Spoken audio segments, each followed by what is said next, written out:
In the same way that they sought to kill Jesus when he was speaking the truth, because the religious rulers in that time, eventually their worship became something that was more so centered around control and controlling people and being superior overall and being in control and being in power.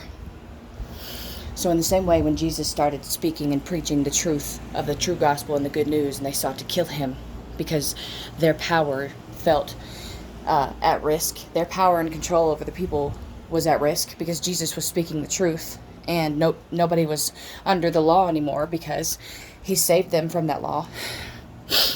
In the same way that they felt their power was at risk and their egos were wounded, and they felt they needed to kill him to shut him up because he was speaking the truth.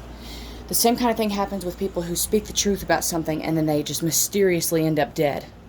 If you see somebody who just mysteriously ends up dead under strange circumstances, it is 10 out of 10 usually because they spoke the truth about something and someone, somewhere in power wanted to shut them up. Keep that in mind. What Jesus said was real, and if they sought to kill him in the way that they did when he did absolutely nothing wrong and it was the only one born without sin, because then again, nobody on this earth is good. No, not one. So surely that was God in the flesh, because only God is that innocent. So when somebody seeks to kill an individual as soon as they say something like that, okay, like what Jesus was preaching, the truth of freedom and salvation and, life, a free gift of salvation for all, and nobody's left out. What kind of person do you have to be to want to shut somebody up with such good news like that, who is Jesus Christ? You really got to be a serpentine spirited individual to try to kill someone like that. That's a fact. So in the same way they wanted to shut Jesus up and they thought they could kill him, but he rose from the dead 3 days later, and he is not in his tomb. He is not in the grave like all the other prophets. He rose from the dead on the third day, okay? In the same way that they killed him because he spoke the truth, that's exactly what happens when you see these mysterious circumstances of death. They try to call it heart attack or, there's no coincidences. When somebody speaks the truth and then they just mysteriously end up dead, even if somebody slaps an explanation on it, there's usually a reason why, because somebody somewhere wanted to shut them up from telling the truth. And if somebody gets so wounded in their power or whatever, it's one thing if what someone is saying is something that somebody doesn't agree with. We can agree to disagree, and I will always respect you and your beliefs. I will never disrespect you and the things you hold near and dear to your heart, because I understand. I really do. I know what it's like to grow up and believe in something. I understand. But I know that our family members are human just like us, and things that have been passed down to us from one human to the next, kind of like when you're telling somebody's story or what they told you, kind of like gossip. As it gets passed to the next person and the next person, you can never say for 100% sure if it got misconstrued or not, because this, in the form of male and female, is not God and is 100% capable of lying. All of us are sinners. All of us. Sorry, my lips are really dry because I just took a shower. And only Jesus was born without sin. And that's because he was God who took sin upon himself. Hence, the flesh upon himself. Oh my God, that looks scary. Oh my God.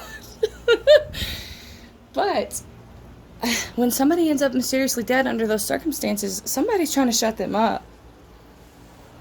And it must mean that whatever they're saying has some truth to it, and somebody's power somewhere felt at risk.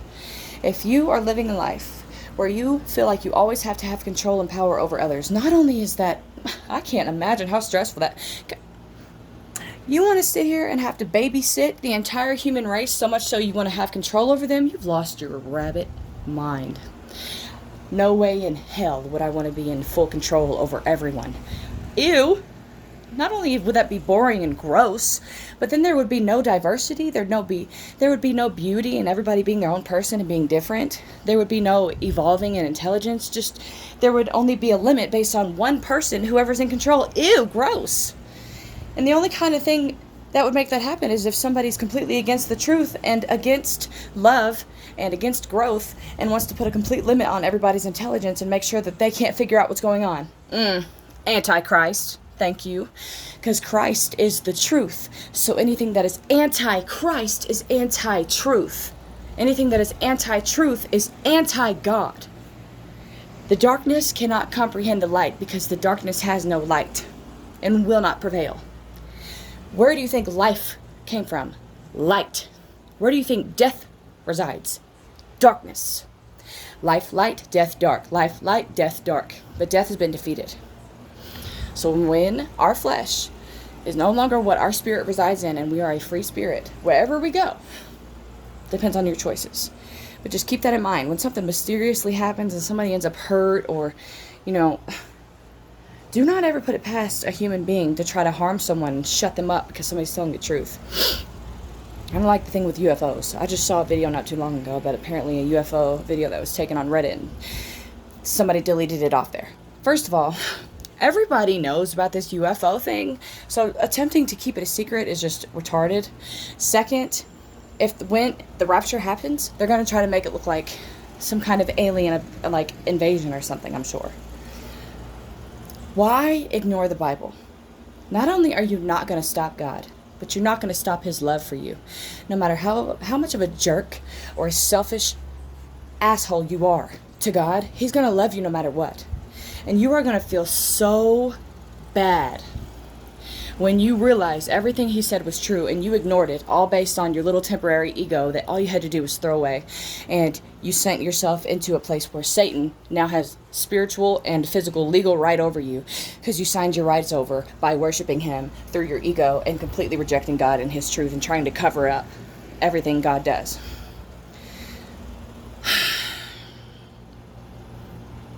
You're hating on a loving Father who loves you and will do anything for you. So stop doing that. Stop. He loves you so much.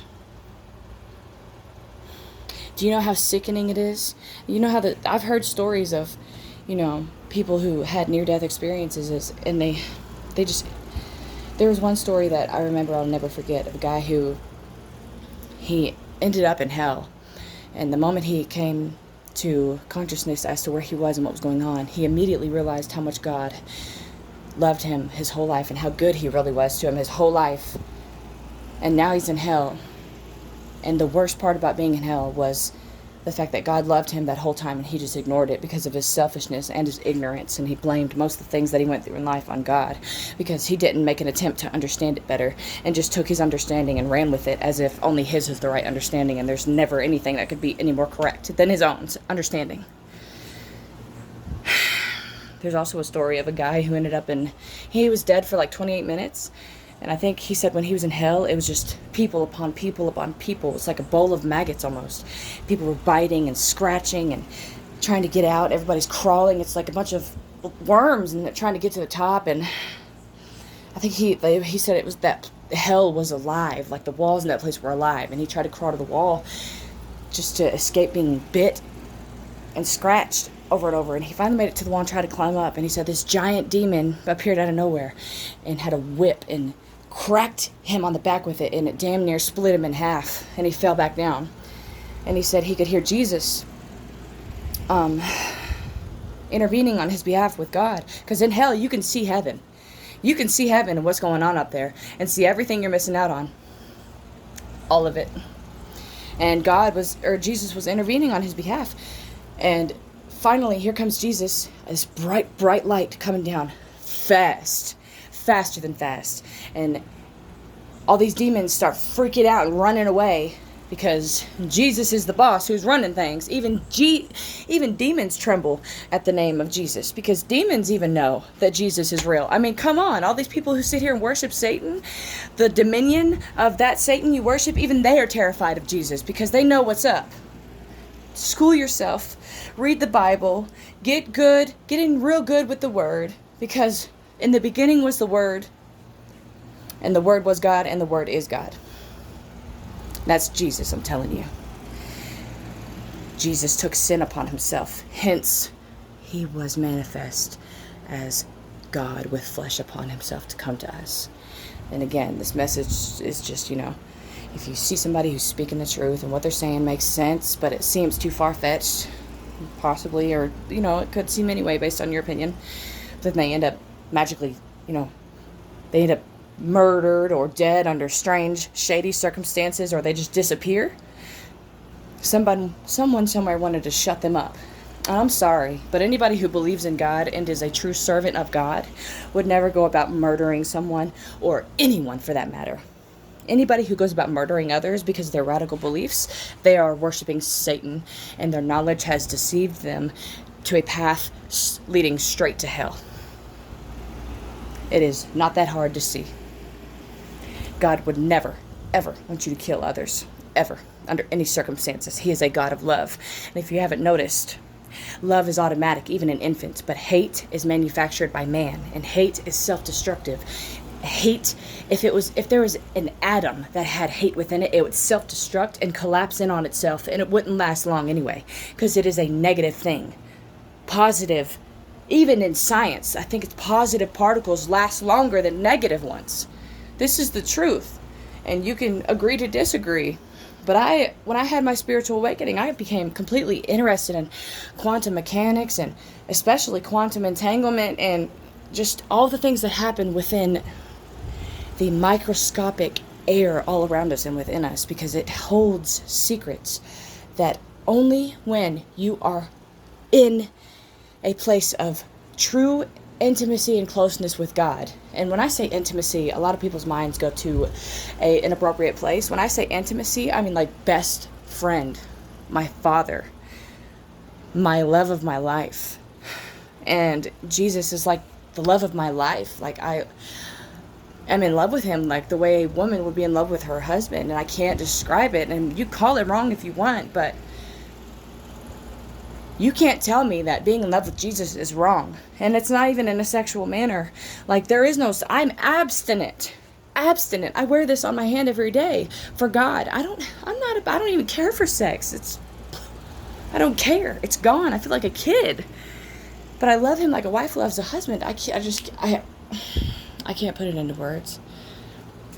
And Jesus even said, pray. He even always mentioned his father. He was praying to his father. I mean, come on. God is a multi-dimensional being, but when he came down here to us, he had to make himself small. Correct? So in that smallness, it is similar to us as we are sons and daughters of God. Or all of us are sons of God, because that's basically what it's called. And it's not sexist. It's not being against females. It's none of that, okay? And if it is, then I'm sure man probably translated it wrong, because just like back in the day, they thought women weren't worthy of the life. And last time I checked, men and women both are made in the image of God. And Eve was taken from the rib of Adam in his innermost closeness to his heart. So the woman was almost as if the manifestation of what is closest to the heart of the creation of God, that is the image of God. Now you can tell me I'm wrong if you want, but that doesn't make any sense how it could be wrong, because that's just a fact. Women were created to be protected by the man, and mostly we're just treated like we're less superior, less important, we're stupid, and we don't matter. It's not fair. We are equal to each other. Because I'll tell you what, a loving father would never treat his son like he's better than his daughter. And a loving father would never treat his daughter like she's better than his son. A loving father wouldn't do that. It takes a narcissist to play favorites like that. And guess who's a narcissist? Satan himself. Because if you have half a brain, all it takes is taking a couple seconds to research narcissism, and you'll see it for yourself. If the devil was real, wouldn't he want to trick you? Duh. If the devil was real, wouldn't he want to make you think he's not there? Wouldn't he want to make you think he's not in all the places he is? Duh. If the devil was real and he's thousands and thousands and thousands of years old, don't you think he's perfected his way of manipulating us? Duh. Narcissism is I promise you, if you put your research on narcissism to how Satan acts, it'll be undeniably on point. On point. There is no argument. It is on point. We can agree to disagree, of course, but it's on point. Promise you. God bless you, and Maranatha.